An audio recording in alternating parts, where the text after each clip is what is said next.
Okay, we're going into Indecision Cave here on the north end of the Huachuca Mountains to take a look at some broken formations that we want to repair so we can better plan on just how we're going to repair it, the drilling, the gluing, things like that. We're also going to go ahead and remark a trail because there's some neat but fragile features where people go, and we brought some flagging so we can mark the trail where we want people to go so we can see the features but not go across and mar some of the really neat white clean stuff.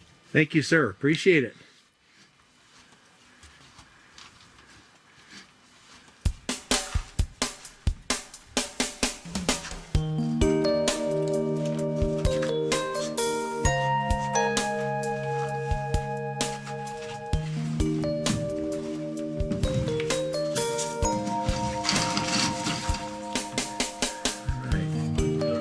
We are. And here's a sign that I see, I think, on most of the caves on base. What would you? Been in there long enough in here, which is 15 years. I think we put in pretty early.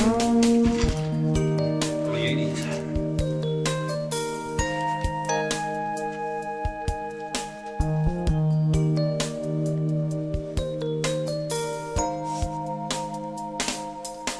All right, looking good.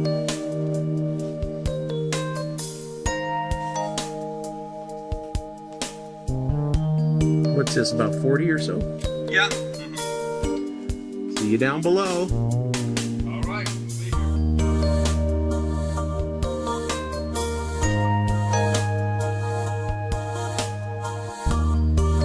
here.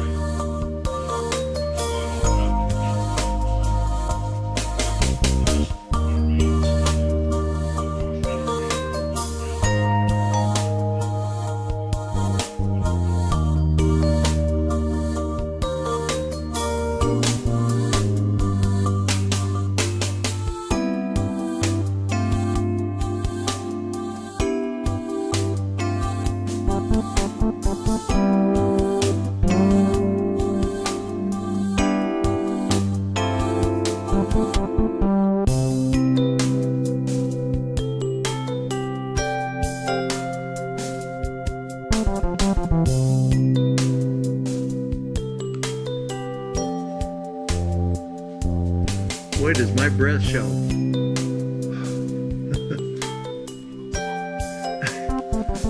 There's a lot of nice stuff in here.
Drapes always grow on a sloping surface because the water trickles down.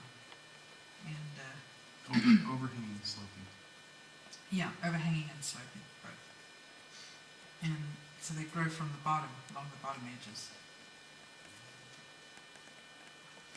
And they're made of calcite, which is removed from the overlying bedrock by water percolating in with CO2 concentrations which dissolve the calcite, and as it hits a cavity, it's precipitated. That's when the carbon dioxide moves here. Yeah, due to vapor tension, Yeah. CO2 is released and becomes unstable, releasing dropping the calcite. You're talking about cave cups, Peter? Oh yeah. How do they form? They form when water drips down into a muddy place, and as it drips down, the water splashes up, and if it's saturated in calcite, it makes a little coating over the mud. And then when the mud washes away in a flood or something, you're left with a nice little cup. It's actually, Convoy. it's projecting the cup Yeah. above the surface. Yeah. Like a little, Or sometimes it's more like a donut. Sometimes they're tubes. Sometimes they're tubes. It's a drip pool. It's calcite line. Mud gets removed. Tube. This lights it very, very nicely with the two lights.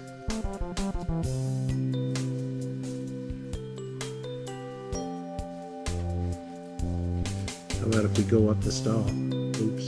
Yeah.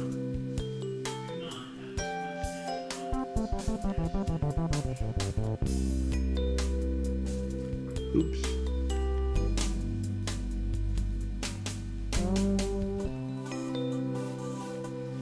Ann, could you explain how this sort of thing happens? This sort of, whatever you call it? Well, it's a stalagmite, and it's a broomstick because it's dead straight. Width at the top is practically the same as the width at the bottom, so it's sort of a broomstick. Yeah. But it's clearly not straight, and it probably occurs in rooms with very, very tall ceilings. Uh-huh. It's because the drip comes down, and because it comes from such a big height, when it hits the top of the stone, it splashes, and so therefore it makes this big circle of growth, rather than just a tip or a pin point, as you would get from a drip that could only come down a short distance. Uh-huh. So these kind of things you find in very large rooms typically. Also, the weird shape could be because the drip is moving around. Various, hundreds of thousands of years ago, drips might have been in different places, so it's not growing dead straight up. And the top part is called a fried egg. It's kind of flat. And often there's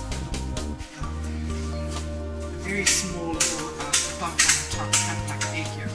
But this one's kind of very pronounced. And that's where the moisture is dripping most recently, of course.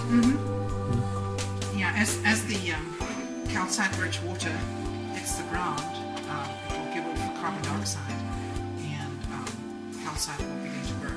Calcite crystals will come out of solution and stick to other calcite crystals that are already part of the stele, and the stele grows bigger. Yeah. Well, thanks. That's a wonderful explanation. And it helps you to understand. Now, yeah, I've got those. And aren't there some, like, for example, some New Mexico caves I've seen photographs of where they have a kind of a mega huge version of this called a splattermite? Yeah. Isn't it the The same? drip comes from such a high distance that it splatters out.